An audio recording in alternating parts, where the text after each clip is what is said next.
দেশে বিনিয়োগ কম হওয়ায় তলানিতে বেসরকারি খাতে ঋণ প্রবৃদ্ধি। জানুয়ারিতে এই হার নেমে এসেছে 6%, যা এ যাবৎকালের সর্বনিম্ন।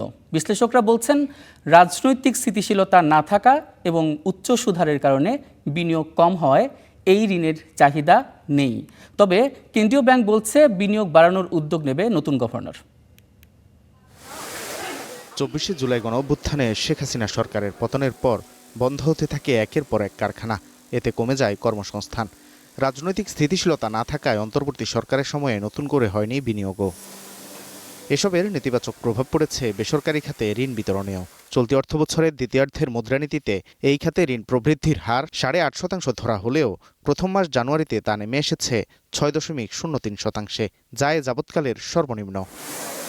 খাত বিশেষজ্ঞরা বলছেন, রাজনৈতিক অনিশ্চয়তার মধ্যে বেসরকারি খাতে গেল 1.5 বছরে বিনিয়োগ খুব একটা হয়নি। এছাড়া আওয়ামী শাসনামলে ঋণের নামে যে লুটপাট চলত সেগুলো বন্ধ হয়েছে।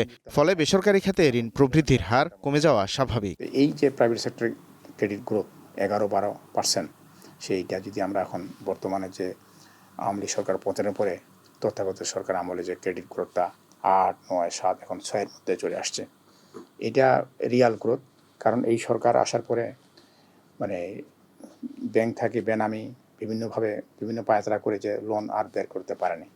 একক সংখ্যাগরিষ্ঠতা নিয়ে সরকার গঠন করেছে বিএনপি। ব্যবসায়ী মোস্তাকুর রহমানকে গভর্নর নিয়োগ দেয়ায় জন্ম দিয়েছে আলোচনা সমালোচনা। তবে কেন্দ্রীয় ব্যাংক বলছে, কর্মসংস্থান বাড়াতে বন্ধ কারখানা চালু ও সুদের হার কমাতে চান নতুন গভর্নর। এতে গতি ফিরবে ঋণ বিতরণে। বেশ কিছু কলকারখানা আমরা গত 1.5 বছরে বন্ধ হতে দেখেছি। এই পলিটিক্যাল আনস্টেবিলিটি সহ ডলার প্রাইসিং বিভিন্ন কারণে বন্ধ হয়ে গিয়েছে। ইকোনমিককে যদি বুস্ট আপ করতে হয় তবে এই কলকারখানাগুলোকে অবশ্যই চালু করতে হবে। এই ব্যাপারে বাংলাদেশ ব্যাংক উদ্যোগ গ্রহণ করবেন। বিনিয়োগ বৃদ্ধির ক্ষেত্রে একটা বড় বাধা হচ্ছে হাই ইন্টারেস্ট রেট। এটা কিভাবে অ্যাড্রেস করা যায় সেটাও বাংলাদেশ ব্যাংক বিষয়টি তলিয়ে দেখবে।